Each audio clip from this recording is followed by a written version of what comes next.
I know the reality faced by working class families in America because I've lived it. My grandparents never had running water. I grew up with my family living in a single wide trailer, and then we upgraded to a double wide when I was in high school. My father was a preacher and an auto mechanic, and my mother, she went to work in a factory just so she could provide health insurance for our family.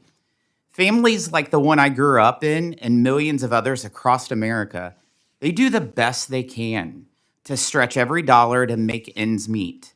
Millions of families go through rough patches through no fault of their own, and they need help. And when done correctly, welfare can be the bridge to build a better life for families who are struggling. No one's dream is to spend their lives on government assistance. Parents want to have the opportunity to provide for their families, put food on the table, clothes on their kids' backs, and a roof over their heads. If we don't get welfare right, then we run the risk of trapping people in a generational cycle of poverty that makes a government check more valuable than a job and robs them from the dignity of work. We already see what happens when people are discouraged from working.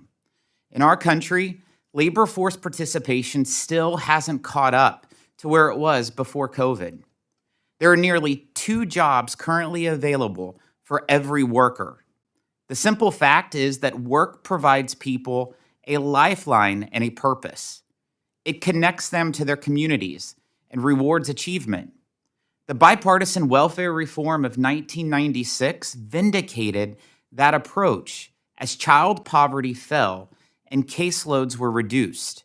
Welfare was a stepping stone for families, not a dead end. Today, the welfare system needs modernization.